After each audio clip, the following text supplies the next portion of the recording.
وہ صحابہ کرام جنہوں نے خود سرکار سے دین سیکھا، ان صحابہ کرام نے بھی ہمیں یہی بات بتائی کہ انسان کو اپنی جان سے بھی بڑھ کر حضور امام الانبیاء صلی اللہ تعالی علیہ وبارک وسلم کی ذات اقدس سے پیار کرنا چاہیے، محبت کرنی چاہیے۔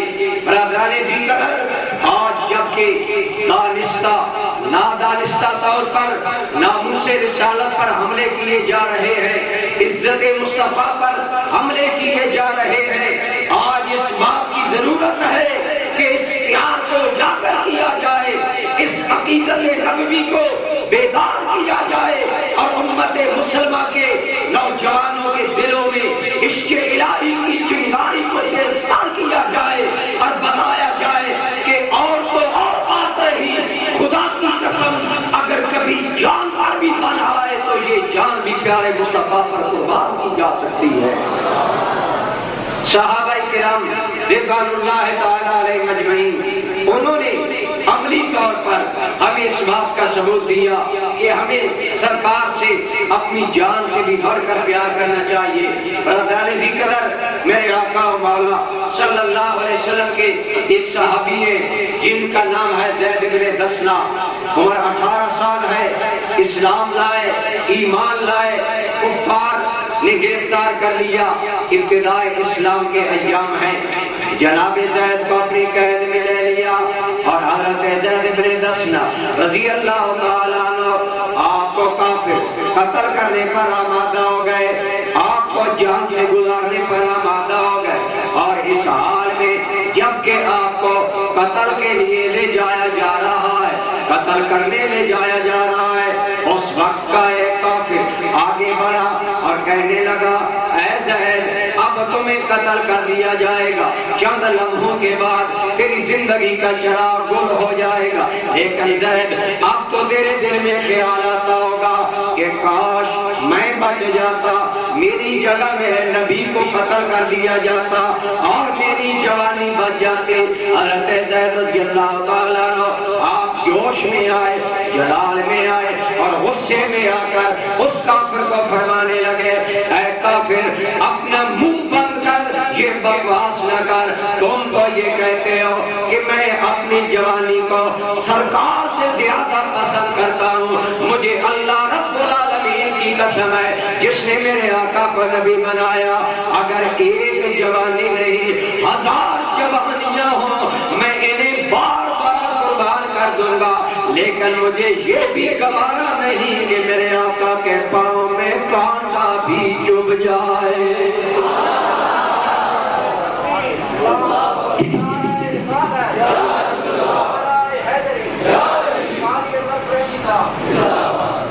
فرمایا مجھے یہ بھی گوارا نہیں کہ میرے آقا کے قدم میں کانٹا چبھ جائے۔ ارے ایک ہی 18 سالہ نوجوان زید بن دسنہ ہے، برادران گرامی قدر، جوانوں کی عمر، امنگوں کی عمر ہے، آرزوؤں کی عمر ہے، چاہتوں کی عمر ہے، ہزاروں امیدوں اور خواہشوں کی عمر ہے، لیکن عین عالم شباب و جوانی میں حضرت زید فرماتے ہیں کہ میری 1000 جوانیاں میرے آقا پر قربان ہو جائیں، مجھے یہ تو گوارا ہے، لیکن یہ بھی گوارا نہیں کہ میرے آقا کے پاؤں میں کانٹا چبھ جائے۔ گویا زبان حال سے حضرت زید عرض کر رہے ہیں کہ یا رسول اللہ کروں تیرے نام پہ جان فدا، نہ بس ایک جان تو جہاں فدا، کروں تیرے نام پہ جان فدا، نہ بس ایک جان تو جہاں فدا، نہیں دو جہاں سے بھی جی بھرا، کروں کیا کراؤں جہاں نہیں۔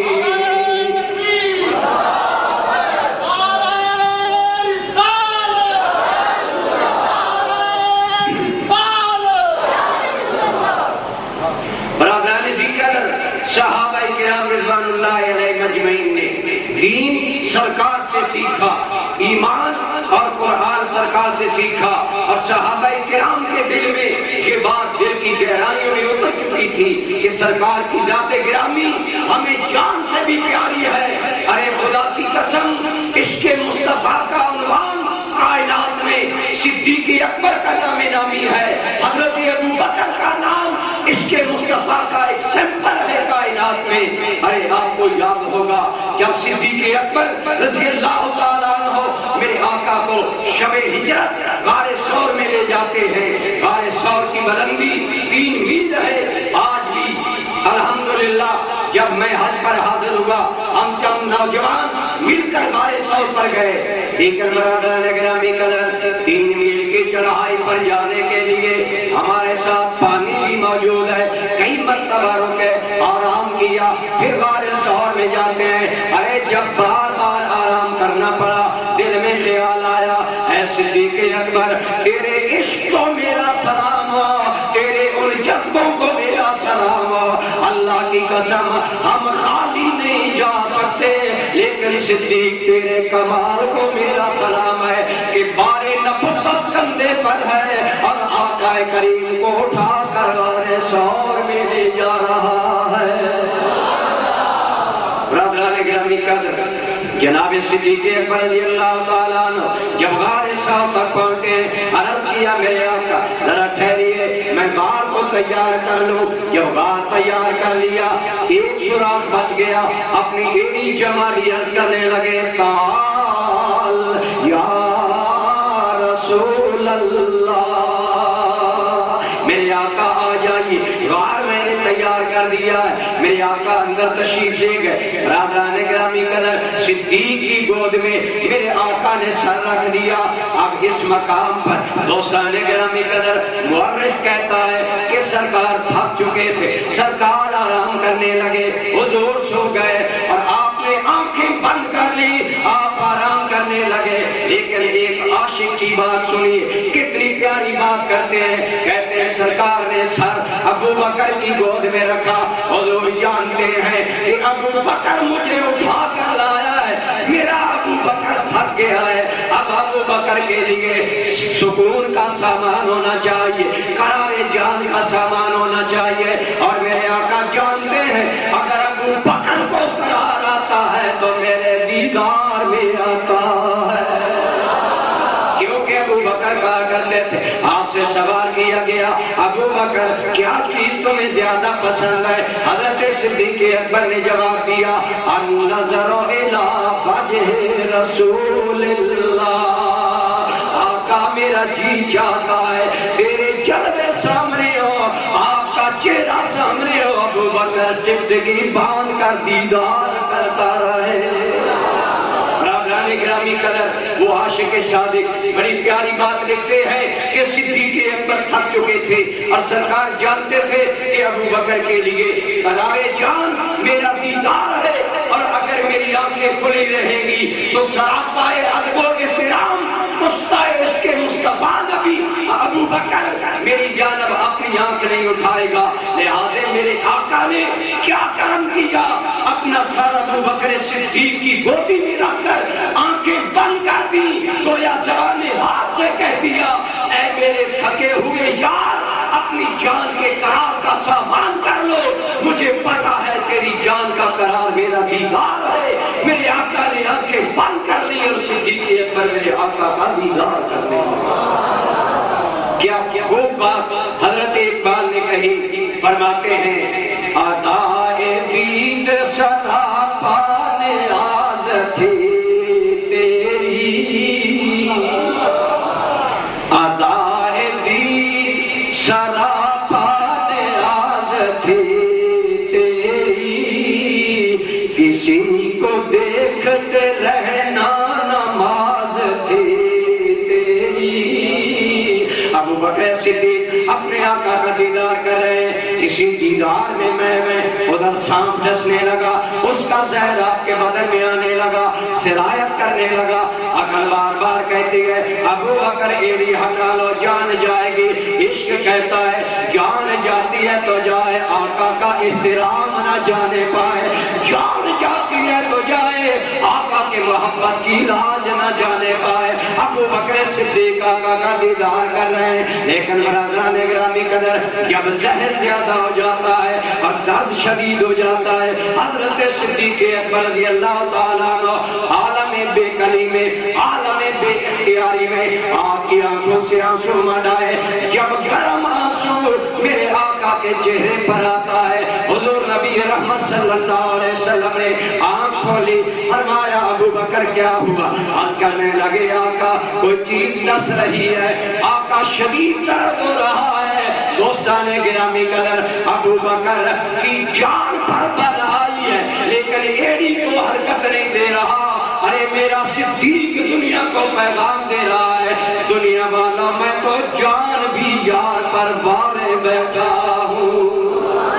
اور بزبان شاعر گویا صدیق اکبر زبان حال سے عرض کر رہے ہیں کہ کیا پیش کرے آقا، کیا چیز ہماری ہے، کیا پیش کرے آقا، کیا چیز ہماری ہے، یہ دل بھی تمہارا ہے، یہ جان بھی تمہاری ہے، یہ دل بھی تمہارا ہے، یہ جان بھی تمہاری ہے۔ ارے صدیق اکبر نے میرے آقا پر اپنی جان بار کر بتا دیا۔ کائنات والوں، اگر عشق مصطفیٰ میں قرآن و حدیث کی عملی تفسیر چاہتے ہو، صحابہ کرام کا کردار دیکھ لو۔ صحابہ کرام نے اپنے آقا و مولا صلی اللہ تعالیٰ علیہ وآلہ وسلم پر اپنی جانیں قربان کی ہیں۔ برادران گرامی قدر، آج جب میرے آقا کریم صلی اللہ تعالیٰ علیہ وسلم کی شان میں توہین آمیز خاکے شائع کیے گئے اور اس پر پوری امت مچل اٹھی، تڑپ اٹھی، امت کا بچہ بچہ بلبلا اٹھا اور گلی کوچوں میں اپنے آقا کی ناموس کے تحفظ کے لیے اپنے جذبات محبت کا اظہار کیا۔ ہماری حکومت بھی حیران ہے، ساری دنیا حیران ہے کہ مسلمانوں کو کیا ہو گیا، لیکن انہیں نہیں پتا کہ خدا کی قسم ایمان کا تقاضا یہ ہے کہ مصطفیٰ کی ذات سے بندہ مومن اپنی جان سے بھی بڑھ کر پیار کیا کرتا ہے، اپنی جان سے بھی بڑھ کر میرے آقا کریم صلی اللہ تعالیٰ علیہ وآلہ وسلم کی ذات پاک سے پیار کیا کرتا ہے۔ تو دوستان گرامی قدر، آج پھر عشق نبی کی لو کو تیز تر کرنے کا وقت ہے، اس کی چنگائی کو بڑھانے کا وقت ہے۔ اسی لیے ہم نگر نگر، گلی گلی، شہر شہر اپنے آقا کے پیار کا ہوتا دے رہے ہیں اور آقا کریم سے پیار کا مطالبہ کر رہے ہیں۔ خدا کی قسم اے میرے نوجوان، آج تمہیں اپنی عملی زندگی میں سرکار کی سیرت کا مطالعہ کرنے کا موقع نہیں ملا۔ آج امریکہ، اس کے ہواری، ڈنمارک، ناروے والے میرے آقا کو دہشت گرد قرار دینا چاہتے ہیں، حضور کی امت کو دہشت گرد قرار دینا چاہتے ہیں۔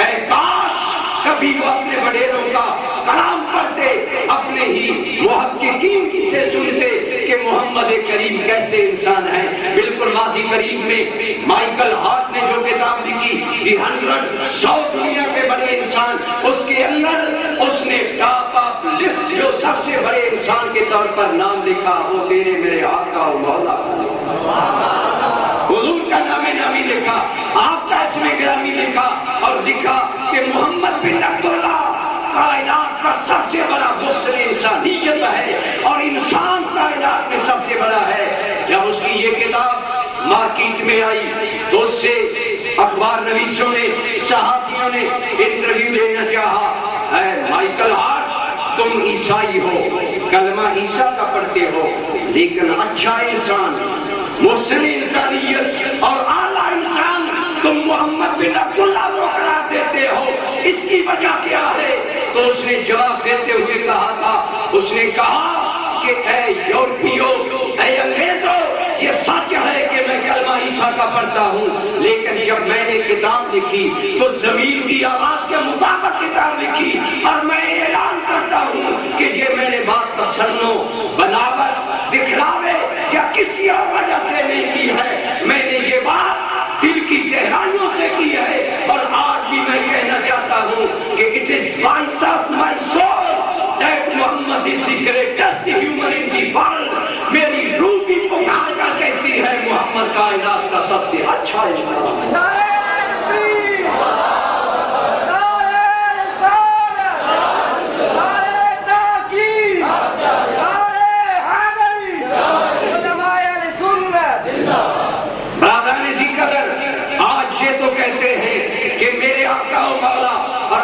ماننے والے انتشار پسند ہیں، دہشت گرد ہیں، لیکن خدا کی قسم کردار کی دنیا میں اگر آؤ گے تو میرے آقا سے بڑا انسان کوئی نہیں ملے گا۔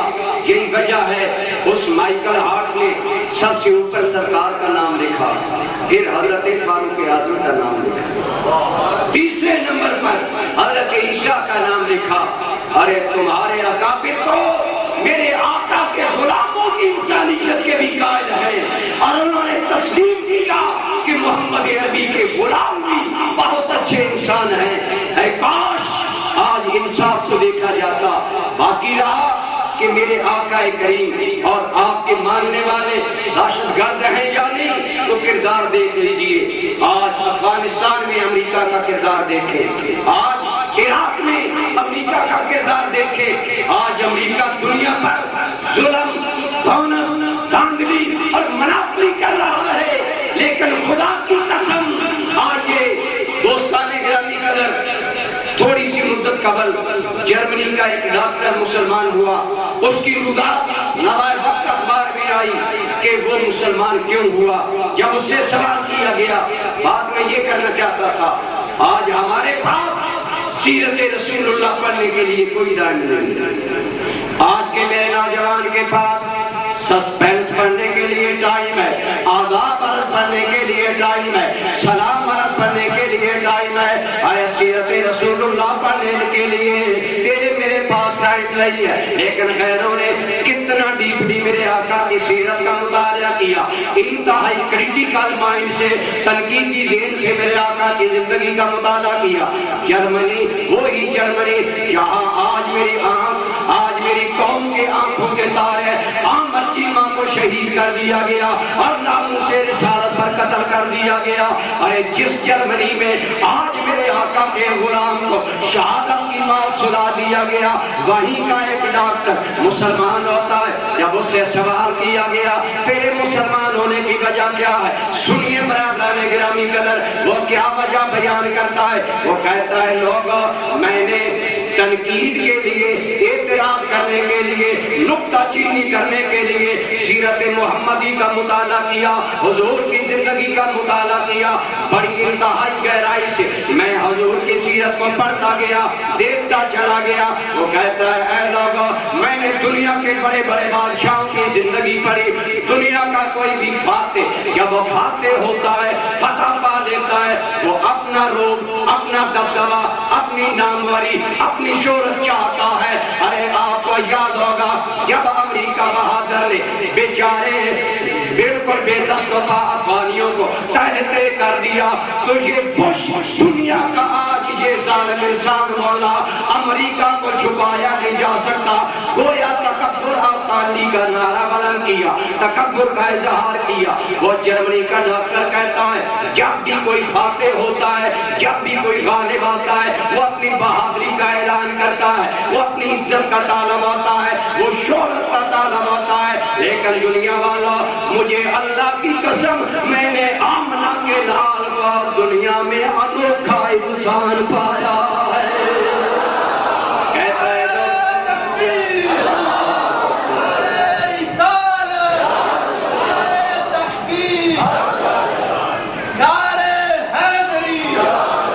وہ کہتا ہے کہ جب میں نے سرکار کی حیات طیبہ کا مطالعہ کیا، میرے سامنے ہے، جب مکہ والوں نے محمد عربی کو اپنے آبا و اجداد کے شہر سے بے یار و مددگار کر کے نکال دیا، اپنے آبا و اجداد کے گھر سے بالکل خالی ہاتھ نکال دیا، بلکہ قتل کرنے پر آمادہ ہو گئے۔ اور کون سا ظلم ہے جو مکہ والوں نے محمد بن عبداللہ پر نہیں کیا، ان کے ماننے والوں پر نہیں کیا؟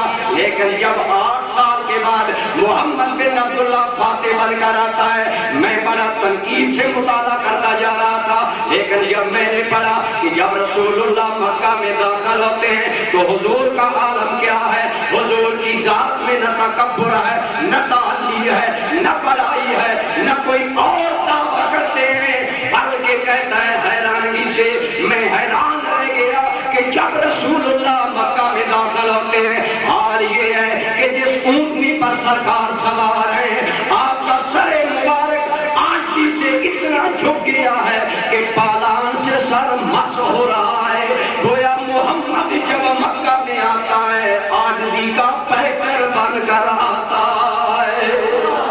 اور پھر کہتا ہے کہ جب محمد بن عبداللہ مکہ میں آئے تو ان کے نام کا کوئی نعرہ نہیں ہے، ان کے مشن کا کوئی اور کام کا نعرہ نہیں ہے۔ محمد نے اپنی ذات کو ڈیویلپ نہیں کیا، اپنی ذات کو امپروو نہیں کیا، اپنی ذات کو شہرت نہیں دی۔ وہ کہتا ہے کہ جب محمد مکہ میں آئے تو مکہ کی وادی میں صرف محمد کے خدا کا نام بلند ہو رہا تھا۔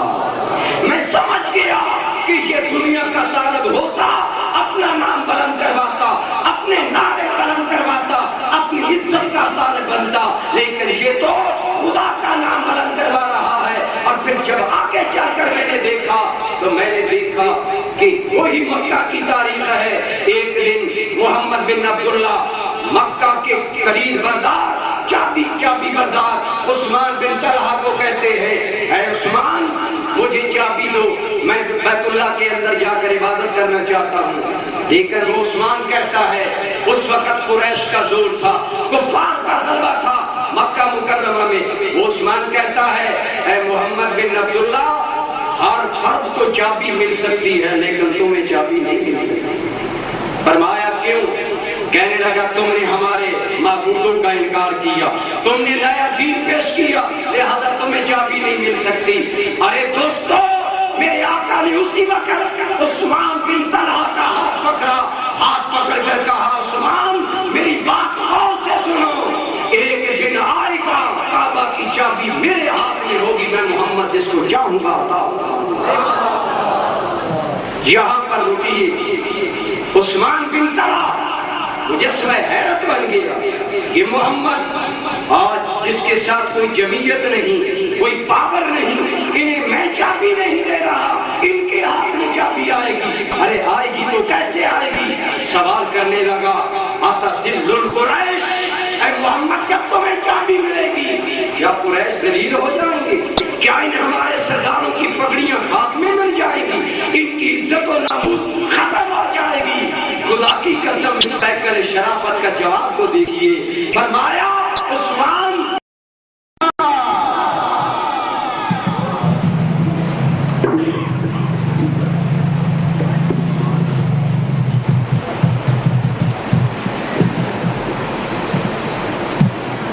وسلم على رسوله الكريم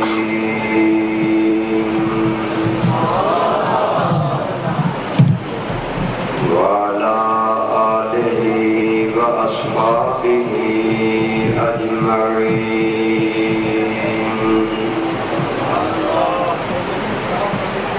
أما بعد فأعوذ بالشيطان الرجيم، بسم الله الرحمن الرحيم۔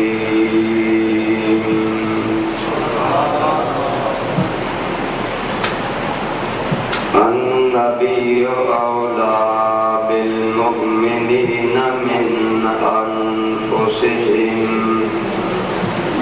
صدق الله مولانا العظيم، وبلغنا رسوله النبي الأمي الأمين الحبيب الكريم۔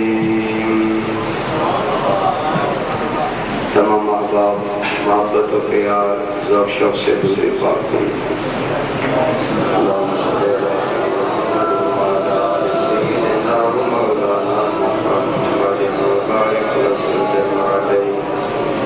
الصلاة والسلام عليك يا سيدي يا رسول الله وعلى آلك وأصحابك يا سيدي يا حبيب الله نعرہ تکبیر نعرہ رسالت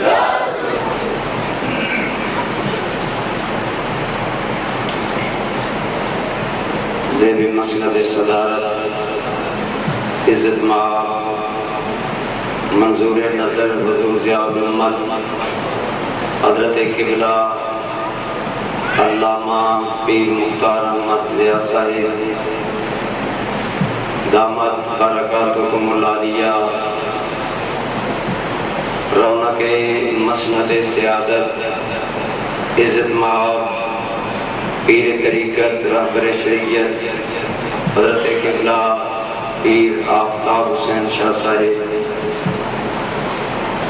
زیدہ شرفکم السامی میزبان مکرم حضرت مولانا نیاز احمد چشتی صاحب زیدہ شرفکم السامی دیگر قابل احترام حضرات علماء کرام برادران اسلام بزرگوں دوستوں عزیزوں الحمدللہ ہم اپنے آقا و مولا صلی اللہ علیہ وسلم کی یاد میں منعقدہ محفل میں حاضر ہیں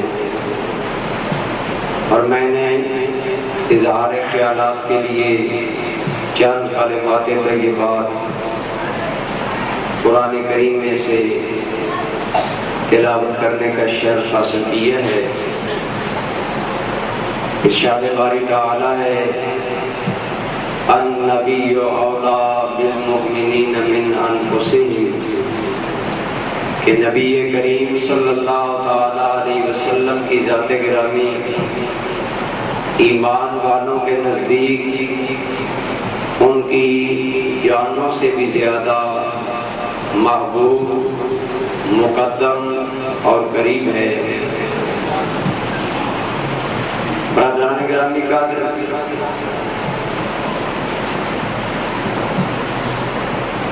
ہر انسان چند چیزوں سے محبت کرتا ہے ہر آدمی اپنے مال سے محبت کرتا ہے اپنے مفادات سے محبت کرتا ہے اپنی اولاد اپنے ماں باپ سے محبت کرتا ہے اور اپنی جان سے محبت کرتا ہے ان محبتوں میں ان چاہتوں میں درجہ بندی ہے برادران ذکر ہر آدمی اپنے مفادات سے محبت کرتا ہے لیکن اگر کبھی اسے مفادات قربان کرنے پڑے اپنی اولاد کی محبت پر تو وہ قربان کر دیتا ہے اپنے مال سے محبت کرتا ہے لیکن اولاد کے لیے مال قربان کیا جا سکتا ہے اسی طرح اگر اس کی جان پر بن آئے تو بعض اوقات وہ اپنی اولاد کی محبت سے دستبردار ہو جاتا ہے تو گویا جان اور ذات سے محبت تمام محبتوں پر غالب ہے دوستوں یہ فطرت کا تقاضا ہے کہ جان سے پیار کیا جائے فطرت کا تقاضا ہے کہ اپنی ذات سے پیار کیا جائے اپنے آپ سے پیار کیا جائے کیوں اس لیے کہ اپنی ذات سے پیار اس لیے ہے کہ ذات سے میری بقا ہے ذات سے میرا نام ہے ذات سے میری حیات اور زندگی ہے برادران ذکر گویا جان سے محبت یہ فطرت کا تقاضا ہے طبیعت کا تقاضا ہے کہ جان سے سب سے بڑھ کر محبت کی جائے لیکن جان دینے والے رب ذوالجلال سے اگر سوال کریں مولا ہمیں سب سے بڑھ کر کس سے پیار کرنا چاہیے؟ تو مولا کریم ارشاد فرماتے ہیں، جان دینے والے رب ذوالجلال فرماتے ہیں کہ اے آدمی، جان سے پیار کرنا تیری فطرت کا تقاضا ہے، لیکن یہ تو کام ایک کافر بھی کرتا ہے، ایک غیر مسلم بھی اپنے آپ سے پیار کرتا ہے، ایک بے ایمان بھی اپنے آپ سے پیار کرتا ہے۔ ہم عام لوگوں کی بات نہیں کرتے، ایمانداروں کی اگر بات ہے تو اگر کوئی ایماندار ہے تو ایمان کا تقاضا یہ ہے کہ تمہیں اپنی جان سے بھی بڑھ کر آمنہ کے لال سے محبت ہونی چاہیے، اور اگر کبھی تیری جان پر بن آئے تو اپنی جان کو قربان کر دے اور آمنہ کے لال کے نام کو سر بلند کر دے۔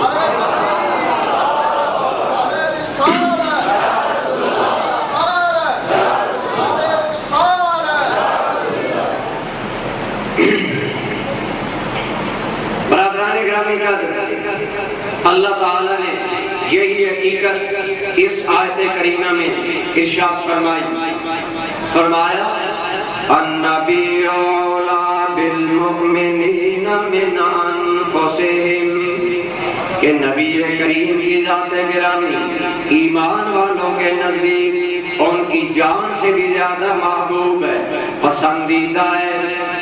عربی زبان میں اولا کے تقریباً علماء کرام نے 25 معنی ذکر فرمائے ہیں۔ اولا کا معنی اقرب، اولا کا معنی اقدم، اولا کا معنی احب، اور میں یہ عرض کر رہا ہوں کہ اللہ کریم ارشاد فرماتے ہیں کہ النبی اولا بالمؤمنین من انفسہم، کہ نبی کریم کی ذات گرامی ایمان والوں کے نزدیک ان کی جانوں سے بھی زیادہ محبوب اور پسندیدہ ہے۔ گویا جان دینے والا رب العالمین بتا رہا ہے کہ ہمیں سرکار کی ذات سے جان سے بھی زیادہ پیار ہونا چاہیے، جان سے بھی زیادہ محبت ہونی چاہیے، اور آقا کریم صلی اللہ تعالی علیہ وآلہ وسلم پر اپنی جان قربان کرنی چاہیے۔ برادران گرامی قدر، یہی ہمیں قرآن و حدیث کی روشنی میں ملتا ہے، یہی صحابہ کرام کے عمل سے ہمارے سامنے آتا ہے۔ حضور آقا کریم صلی اللہ تعالی علیہ وآلہ وسلم، آپ کا ارشاد گرامی ہے لا یؤمن احدکم حتی اکون احب الیہ من والدہ وولدہ والناس اجمعین، تم میں سے کوئی آدمی اس وقت تک مومن کہلانے کے قابل نہیں ہے جب تک کہ اسے اپنے ماں باپ، اپنی اولاد اور ساری کائنات کے انسانوں سے، حتیٰ کہ ایک روایت میں آتا ہے کہ من نفس ہی، اپنی جان سے بھی بڑھ کر اگر وہ مصطفیٰ سے پیار نہیں کرتا ہے تو وہ مومن کہلانے کے قابل نہیں ہے۔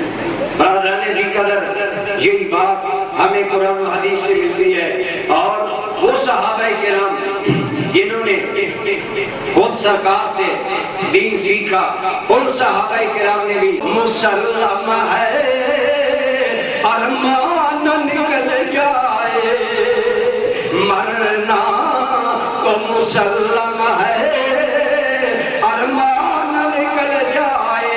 اے برادران گرامی قدر، حضور ضیاء الامت نے ہماری کیوں ڈیوٹی لگائی؟ مولانا نیاز صاحب دادا نبی کے عشق کا ہوگا تو حضور قبلہ ضیاء صاحب اپنی زندگی میں میرے نبی کی محبت کی تنویریں پھیلا رہے ہیں، میرے نبی کی محبت کی تفسیریں دنیا کو بتا رہے ہیں۔ برادر محترم مولانا ریاض احمد گوندر صاحب علماء کے دلوں میں کیوں نبی کا عشق ڈال رہے ہیں؟ اللہ کی قسم میرے نوجوان بھائی، ہمیں اس لیے یہ ڈیوٹی دی گئی ہے، ہم جانتے ہیں جسے عشق مصطفیٰ میں موت آتی ہے اس کی موت ملائکہ کے لیے بھی قابل رشک بن جاتی ہے۔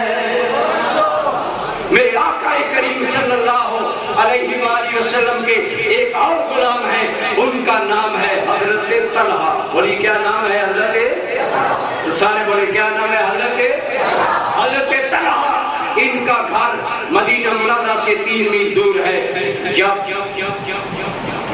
جب شمع رسالت مدینے میں جگمگائی تو طلحہ اولین پروانہ بن کر آیا، پہلے پروانوں میں شامل ہوا، میرے آقا کے دام عشق میں آ گیا، حضور کی غلامی میں حضرت طلحہ آ گئے اور نبی پاک کی غلامی میں آئے۔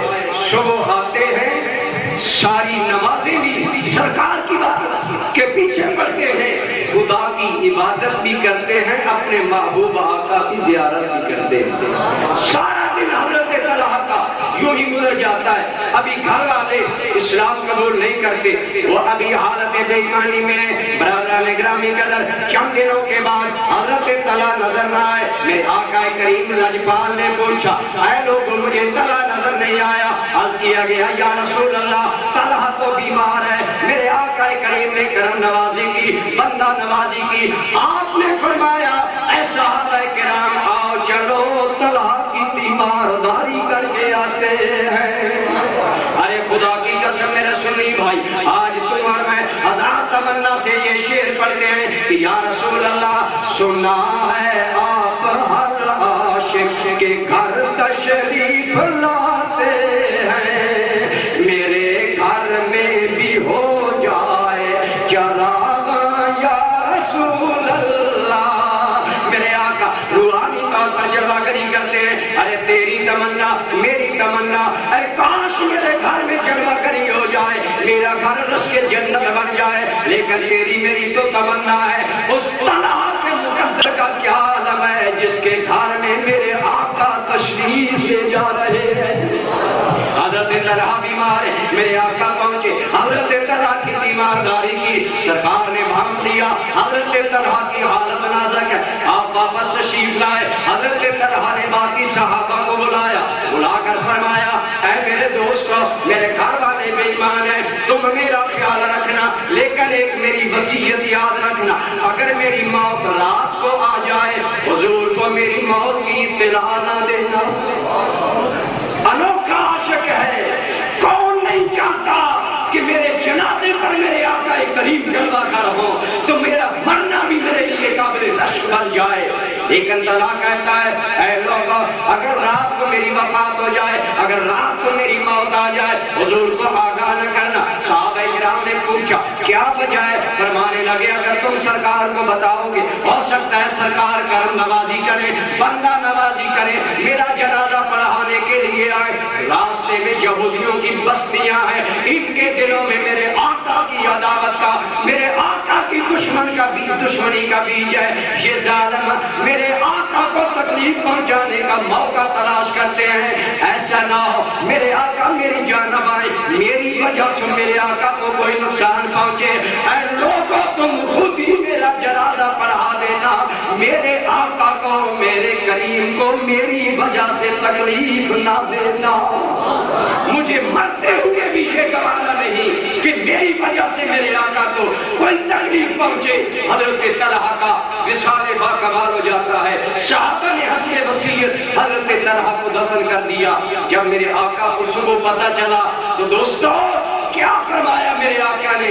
اس سے دیوبندی علماء نے بھی نقل کیا، اہل سنت علماء نے بھی۔ میرے آقا نے جب سنا کہ دنیا سے جاتے جاتے طلحہ کے حاشیہ خیال میں میرے آرام کا خیال تھا، میری ذات کا خیال تھا، میرا احترام، میرا پیار اور میری محبت تھی، دنیا سے گیا تو اپنا خیال میری محبت سے آباد کر کے گیا۔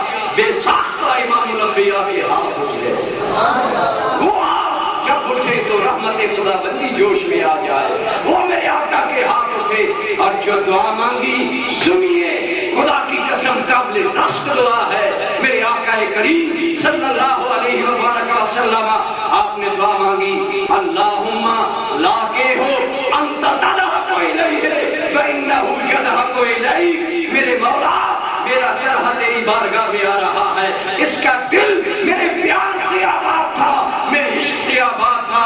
میرے مولا میرے طلحہ کی اتنی عزت افزائی ہو جائے جب تیری بارگاہ میں جائے، میرا طلحہ تیرا دیدار کر کے مسکرا رہا ہو، تو میرے عاشق ذات طلحہ کو دیکھ کر تو مسکرا رہا ہے۔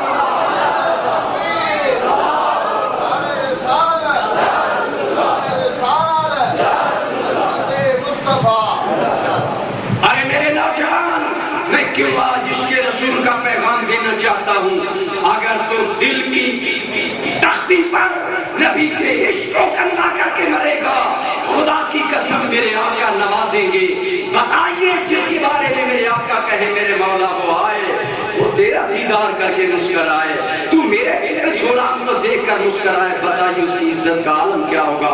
صحابہ کی آنکھوں میں آنسو آ گئے، ہر دل مچل رہا ہے، کاش آج طلحہ کی جگہ مرنے والا میں ہوتا، کاش میں آج سرکار کی مہربانی سے نوازا جاتا۔ پھر میں کیوں نہ کہوں کہ جب اترتی ہے میری روح میں عظمت ان کی، جب اترتی ہے میری روح میں عظمت اس کی، مجھ کو مسجود ملائک کا بنا دیتے ہیں۔ اور سنو دنیا والوں، اس کا در کون، اس کا در کون محبت کا صلا دیتا ہے۔ ارے وزیر سے پیار کرو گے وہ تمہارا دنیاوی کام کروائے گا۔ آج ہماری حکومت کو یورپ سے پیار ہے، آج ہماری حکومت یورپ کی اتنی دریوزہ گر ہے، اتنی یورپ کے سامنے مجبور ہے کہ عاشق رسول عامر چیمہ کے اس کے قتل کی تحقیقات کے لیے بھی باہر نہیں بیچارے کہہ سکتے۔ ارے حکمرانو تم اس قدر بے توفیق کیوں ہو گئے؟ اللہ کی قسم آج عشق رسول میں مرنے والے کے لیے تم اپنی عزت داؤ پر لگاتے، ہو سکتا ہے کرنی والے کی نگاہ کرم نصیب ہو جاتی۔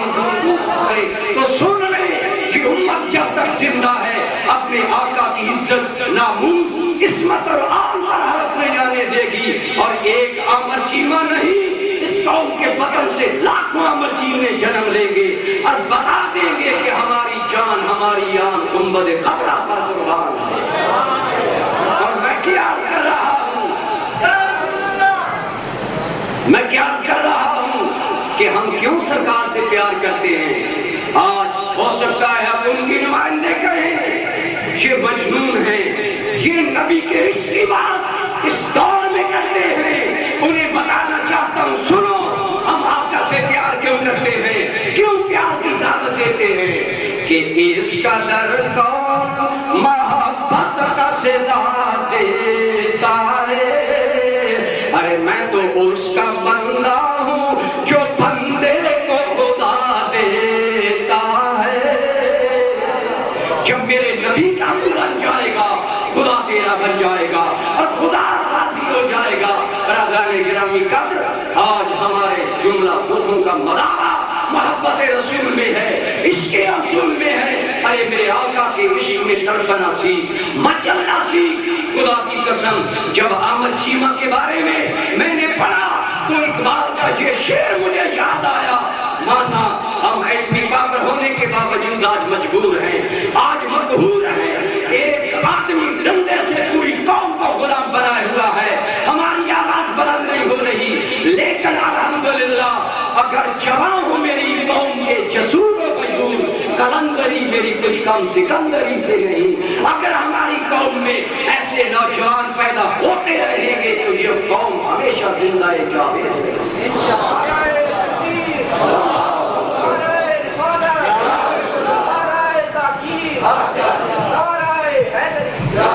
یہ عرض کرنا چاہوں گا النبی اولا بالمؤمنین من انفسہم، اگر ایماندار ہے تو سرکار کو جان سے بھی بڑھ کر چاہو۔ آپ کی عقیدت محبت جان سے بھی بڑھ کر تیرے دل میں ہونی چاہیے۔ آخری پیغام دے کر اپنی گفتگو کو سمیٹتا ہوں۔ میرے بھائیوں عرض کرنا چاہوں گا کہ ہر نفس عشق محمد کا بیانی کر لو، ہر نفس عشق محمد کا بیانی کر لو، زندگی ان کی محبت میں دوامی کر لو، اور بادشاہی ہے اگر دونوں جہاں کی مطلوب تو دوست آؤ محمد کی غلامی کر لو۔